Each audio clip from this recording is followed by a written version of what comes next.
कशिश news देख रहे हैं आप। मैं हूं आपके साथ मिराज मलिक। अभी हम मौजूद हैं पटना हाई कोर्ट में। आपको बता दें कि जदयू ने सतर्कता और जागरूकता अभियान आज निकाल लिया है महंगाई और बेरोज़गारी के ख़िलाफ़। अभी थोड़ी देर में अम्बेडकर का माल्य अर्पण करके और यहाँ से गांधी मैदान पहुँचेंगे। अब देख सकते हैं चारों तरफ जदयू कार्यकर्ता नेता जो भी हैं सब मौजूद हैं यहाँ। इनसे बातें करेंगे, जानेंगे कि किन किन मुद्दाओं को लेकर आज ये सड़कों पर उतरे हैं। किन किन मुद्दाओं को लेकर आज सड़कों पर उतर गए? आज हम लोग भारतीय जनता पार्टी ने जो देश के साथ विश्वासघात किया, वादा खिलाफत किया, उसके खिलाफ हम लोग सड़कों पे हैं। वो चाहे जीडीपी में गिरावट की बात हो, महंगाई दर की बात हो, बेरोजगारी की बात हो, किसानों के साथ अन्याय की बात हो, इन तमाम मुद्दों को लेकर हम लोग सड़कों पे हैं। अच्छा, तो आप लोग थोड़ी दिन पहले एनडीए के साथ थे, अब महागठबंधन के साथ आ गए। जब एनडीए के साथ थे तो फिर आप लोग कहाँ थे? ये जागरूकता और सतर्कता अभियान फिर क्यों नहीं चला? क्या नीतीश कुमार डर गए थे? नहीं, ऐसी कोई बात नहीं। हम लोग उस दिन भी अपने मुद्दे पर थे, कायम थे और बातचीत पर हमेशा हम लोग अडिग रहे हैं। जातीय जनगणना की जब बात आई तो जातीय जनगणना के इशू पर जब भारतीय जनता पार्टी पीछे हटी तो समाज में के जो अंतिम पायदान पे खड़े लोग हैं उनकी संख्या जब तक काउंट नहीं होगी तो उनको उचित हक नहीं मिलेगा। इसलिए जब हमारी बात से दरकिनार किए तो हम लोग उनसे किनारे हुए। और अब जो है जागरूकता अभियान चला रहे हैं। जी बिल्कुल, जागरूकता अभियान चला रहे हैं कि जो धोखाधड़ी भारतीय जनता पार्टी कर रही है, समाज को ठगने का चाहे 15 लाख की बात हो, 2 करोड़ रोजगार की बात हो, तमाम बातों को लेकर हम लोग लोगों को जागरूक कर रहे हैं कि ये लोग फिरका परस्त लोग हैं, झूठे लोग हैं, इनसे सावधान रहना होगा।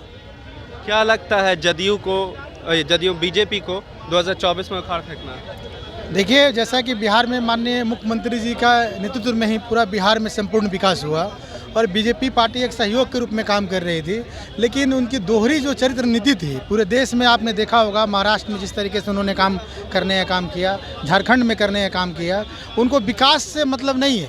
आपने देखा हो कॉर्पोरेट के जितने जो लोग हैं, 2 व्यक्ति धीरू भाई अंबानी और अडानी की संपत्ति इस उनके जब से 8 वर्षों में कितना बढ़ा है, शीर्ष स्थानों में पहुंचने के। तो सिर्फ उद्योगपतियों की सरकार है और उद्योगपति अपने आप को इन्वॉल्व कर रही है। तो इस तरीके से नया आयाम नहीं मिल सकता है इस देश में और बिहार में।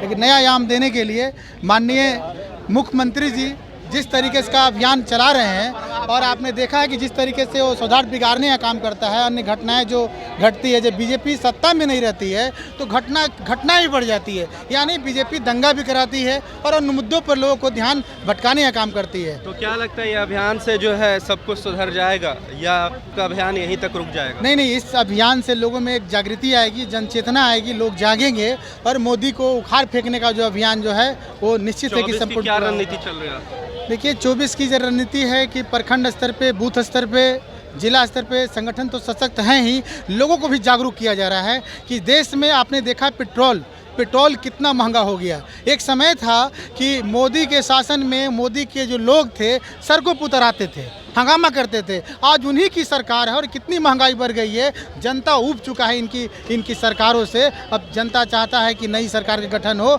और इसमें जो देश का जो कोई मुखिया हो वो बिहार का कोई बेटा हो तो निश्चित है कि एक नया आयाम मिलेगा। इसमें माननीय मुख्यमंत्री जी का छवि जो है स्वच्छ छवि है पूरे देश में। अगर देश के प्रधानमंत्री बनते हैं तो जिस तरीके से बिहार एक नई भूमिका निभाने का काम कर रहा है तो देश में एक नया आयाम मिलने का काम करेगा। अमित शाह जब दौरे पे आए थे तो कहा था कि गुमराह कर रहे हैं नीतीश कुमार और लालू प्रसाद यादव। क्या चीज़ का गुमराह कर रहे हैं? उनको महंगाई नहीं दिखाई दे रहा है। उन्होंने 6 करोड़ जनता के 2 करोड़ को वादा किया थे साल में, वो गुमराह नहीं किए। उन्होंने मतलब लपकबाजी की, वो गुमराह नहीं था। नीतीश कुमार गुमराह कर रहे हैं। नीतीश कुमार तो विकास पहुंचा दिया, एक पंक्ति में विकास पहुंचा दिया, गरीब के घर में विकास पहुंचा दिया। ऐसा कोई गांव नहीं मिलेगा जहां रोड नहीं है, ऐसा कोई गांव नहीं मिलेगा जहां बिजली नहीं है, ऐसा कोई गांव नहीं मिलेगा जहां जल नल योजना नहीं है। और इन्होंने क्या किया बताइए आप ही? इन्होंने क्या साथ में ये भी कहा कि उम्र भी हो चुकी है। तो नरेंद्र मोदी से पूछ ले, उनकी उम्र हो चुकी है। नीतीश कुमार अभी 90 साल तक राज करेंगे, अभी 90 साल तक राज करेंगे, इसलिए कि जनता का उन पर आशीर्वाद है। जनता का आशीर्वाद है और 90 साल तक नीतीश कुमार अभी राज करेंगे। तो आप देख सकते हैं यहाँ पे जदयू के कार्यकर्ता जो हैं लगातार जो हैं उतर चुके हैं, अभियान खोल चुके हैं। अमित शाह का कहना था दौरे पे कि ये तो समझ में आता है कि हमारे साथ रिश्ता उन्होंने तोड़ दिया, मगर ये नहीं समझ में आता कि महागठबंधन के साथ रिश्ता क्यों जोड़ लिया। वक्त है, इस तरह का सिचुएशन है अमित शाह जी, चाहे माननीय प्रधानमंत्री नरेंद्र मोदी जी देश को बर्बाद करने में लगे हैं, देश के सारा संपत्ति को बेचने में लगे हैं। ऐसी परिस्थिति में माननीय मुख्यमंत्री नीतीश कुमार जी को उसके साथ जो थे साथ में हम लोग के साथ रहकर इस प्रकार से छल कर रहे थे, देश को बर्बाद करने वाली पार्टी के साथ हम लोग नहीं रहना चाहते थे। इसीलिए आज समय की मांग है, हम लोग आरजेडी के साथ हैं। और आरजेडी ही नहीं, तमाम पूरा भारत का पार्टी आज ऐसा समय में है ना, माननीय मुख्यमंत्री नीतीश कुमार जी को पीएम का चेहरा मानती है और 2024 में हम लोग भाजपा को यह जवाब देंगे। भाजपा को आप लोग जवाब दीजिएगा, मगर बात ये भी निकल के आ रही है कि जंगल राज फिर से वापस आ चुका है। इस पे क्या? जंगल राज फिर से वापस नहीं आ चुका है। हम लोग अपने आप को बहुत सिक्योर महसूस कर रहे हैं। ऐसा नहीं है, बोलने वाले लोग बहुत कुछ बोलते हैं। ये भी निकल के आ रहा है कि घटनाएं काफ़ी ज़्यादा हो रही हैं। ये तो देखिए किन्हीं के टाइम में हल्का फुल्का बढ़ जाता है, हल्का फुल्का कम हो जाता है, ये बात नहीं है। लेकिन ऐसे घटनाएं बहुत ज़्यादा नहीं हो रही है। अब तो लोग कहने के लिए कहते रहे हैं, उससे कोई फर्क नहीं पड़ता है। मतलब 2024 की रणनीति आप लोगों ने पूरी तरह से हाँ, एकदम बहुत अच्छी तरह से हम लोग रणनीति बना रहे हैं। देखिए महिलाओं को है ना, माननीय मुख्यमंत्री नीतीश कुमार जी ने इतना 50% का आरक्षण आपको पंचायती में दिया है, उसके बाद आपको 35% का आरक्षण दिया है प्रत्येक क्षेत्र में। महिलाओं को आपको उद्यमी योजना देख लीजिए, चाहे शराबबंदी, महिलाओं का ही आह्वान पर है शराबबंदी योजना लाई गई।